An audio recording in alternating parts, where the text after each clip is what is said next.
তো উনি বুঝেন যে পূর্বাঞ্চলে যার 10 বিঘা জমি আছে, সে কতটা আশা করে আছে কত টাকার মালিক হবে, তাই না? পূর্বাঞ্চল তো ঢাকার খুব কাছে, আমরা তো জানি যে এগুলোর দাম বাড়তে থাকবে।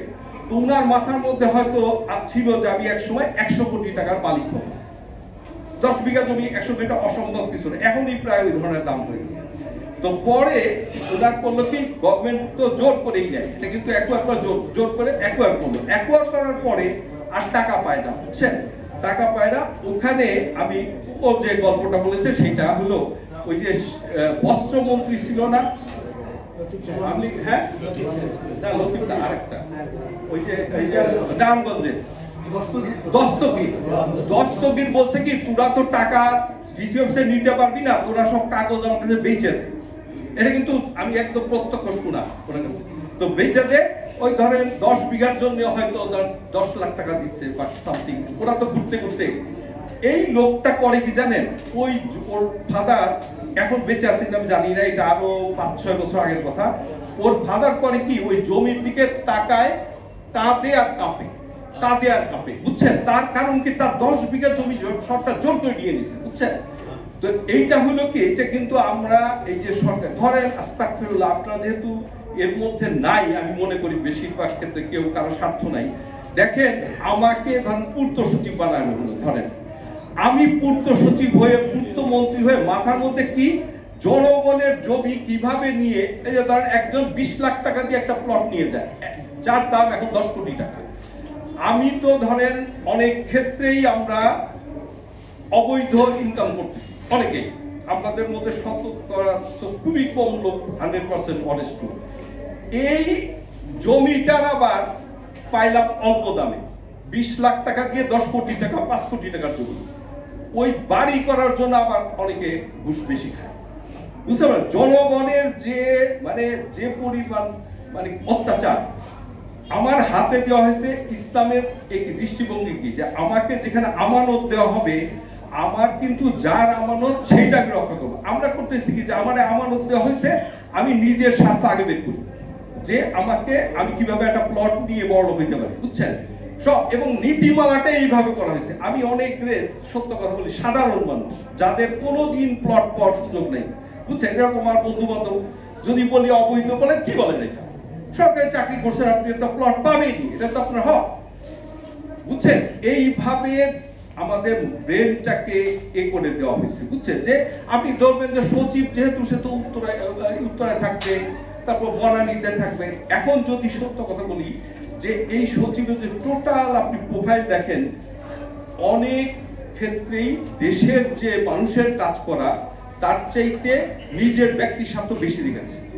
তারপরে আবার তার পরবর্তী জেনারেশন যেন আরো সুন্দরভাবে থাকতে পারে সেই ব্যবস্থা করা। আপনাদেরকে আমি একটা এর সাথে, যে শুনলেন একটু মনটা খারাপ লাগলো, এর সাথে আমি কিছু জিনিস বলি।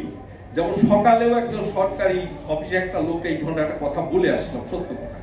সেটা হলো যে আপনারা হয়তো মনে করবেন যে এর কোনো বিচার নেই, আসলে কিন্তু তা নেই।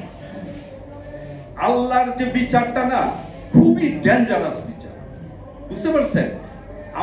আমার পরিচিত, আমি নাম বলা উচিত হবে না, এটা হয়তো অন্যরকম হয়ে যাবে। আমার পরিচিত একজন পূর্বাঞ্চলে প্লট পাইছে, বুঝছেন? প্লট পাইছে, আমি এইভাবে রিলেট করি। প্লট পাইছে, প্লট পাওয়ার পর কি হয়েছে জানেন? তার বাচ্চা এসএসসি পর্যন্ত খুবই ভালো পড়াশোনা ছিল, বুঝছেন? ইন্টারমিডিয়েট উঠে হঠাৎ করে পাগল হয়ে গেছে। পাগল হয়ে সে 9 তলার ছাদের থেকে পড়ে মারা গেছে, একটাই ছেলে। কিন্তু আমি রিলেট করি কিভাবে জানেন? ওই যে কাঁদে আর কাঁপে না, ওই যে লোকটা, ওই অভিশাপটা যায় তার বাচ্চার উপর পড়ছে। ও মনে করতেছে কি, আমি তো অনেক ধরেন একটা 3 কাঠা প্লট সে হয়তো 15 লাখ টাকা পেয়ে বেচে দিচ্ছে হয়তো 2 কোটি টাকা, সে মনে করছে বিরাট লাভবান হইল। আমি আপনাদেরকে আজকে একটু সত্য কথা বলেছে, একটু কথা বলার জন্য আমি আপনাদেরকে 2-1টা উদাহরণ দিই। যেমন ধরেন আপনি বড় বড় মানুষগুলো, আপনারা যারা বড় কোনো হয়তো সুযোগ সুবিধা জীবনে পান নাই, খুব বেশি দুঃখের কিছু নাই, বুঝছেন? এটা হয় কি, অনেক বড় মানুষের ভিতরের যে যন্ত্রণাটা, এইটা আপনারা দেখতে পারেন না। আমি নবম BCS এ চাকরি করতাম। আমার ধরেন ওই ব্যাচমেট অনেক পিছনের সারি, বুঝছেন? সে ওই আমাদেরকে সব বঞ্চিত করে সচিব হয়ে গেল, বুঝছেন? খুবই সিরিয়াস ডাইহার্ট ছিল, পার্টি করতো। এখন দেখেন সে সিটে বসে আছে সচিব হিসাবে, তার বাচ্চাটা আত্মহত্যা করে।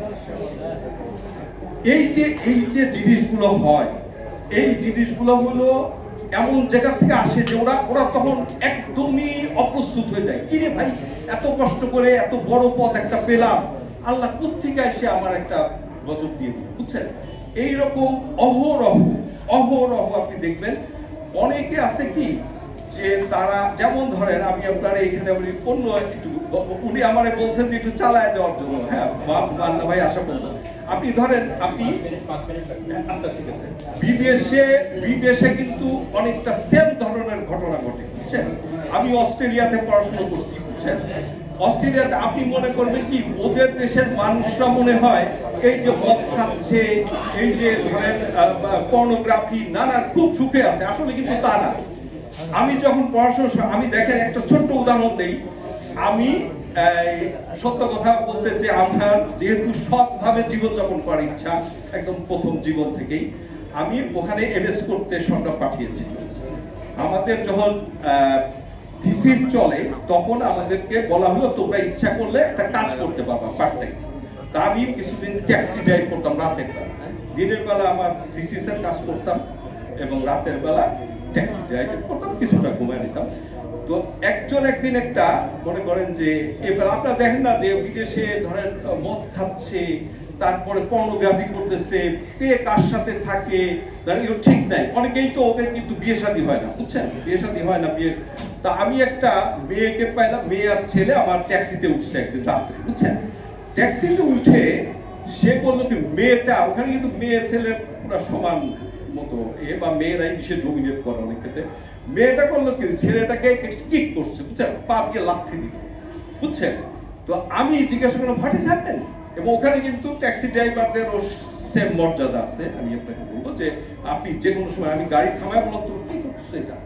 তো মেয়েটা বলতেছে কি দেখেন যে আমার এ হলো আমার ফিয়াসে শব্দটা হলো যে যার সাথে বিয়ে হওয়ার কথা, বুঝছেন? তো বাগদত্তা, তো এ যে অন্য একটা মেয়ের সাথে নাচানাচি করছে, বুঝছেন?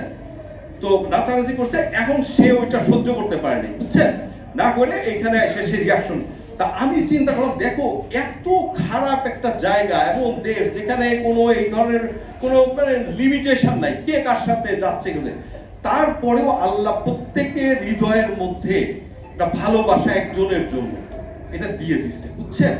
এই জন্য যত অন্যায় অত্যাচার পৃথিবীতে দেখছেন, এটা কিন্তু একটা জায়গায় কিন্তু বিচার হচ্ছে এবং একটা জায়গায় কিন্তু এর হিসাব নিকাশ হচ্ছে, এমন না যে ওইটা হচ্ছে না।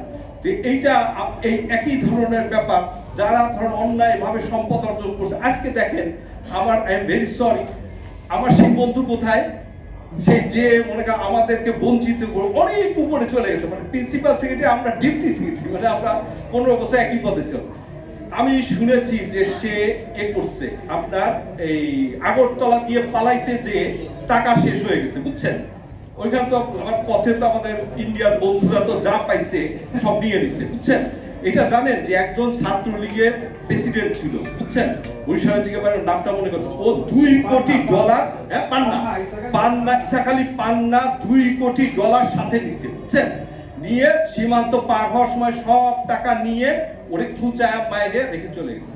তো আমার এই বন্ধু আবার কতটা ডিগ্রেসি কারণে ওর টাকা পয়সা নিয়ে নিছিল হয়তো, সে আবার লন্ডনে আমার এক ব্যাচমেট, সে চাকরি ছেড়ে তার কাছে বলছে আমার একটু তাড়াতাড়ি টাকা পাঠায়, তো ওই টাকা পাঠায় ওইভাবে পালায় গেছে, বুঝছেন?